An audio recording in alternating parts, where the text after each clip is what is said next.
चालू दवाखाना समजून बंद दवाखाना समजून घरी येणार होते मी. नमस्कार मित्रांनो, गुड मॉर्निंग. झालं काय ते सांगते. सगळं आवरून दवाखान्यात गेली. डॉक्टरांना अगोदरच कॉल करून दिला होता. त्यांनी कॉल उचलून मला सांगितलं होतं की चालू आहे दवाखाना. मग मी सगळं आवरून म्हटलं जाते, तर लवकर निघाली होती. मग ते आले 5-10 मिनिटात. ते बाजूलाच गेले होते कुठेतरी. मग ते आले, माझं आवरलं मी दवाखान्यातलं. घरी आली, जेवण वगैरे केलं. मग हे पण आले होते, संडे होता, पण त्यांचं ऑफिस चालू होतं म्हणून त्यांनी टिफिन ऑफिसमध्ये खाल्लं नव्हतं.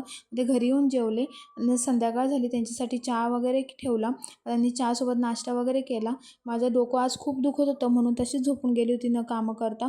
मग कपडे खूप घडी घालायचे होते. मग सगळं उठली, बरं वाटलं. मग कपड्यांची घडी वगैरे घातली, झाडू वगैरे मारून घेतला.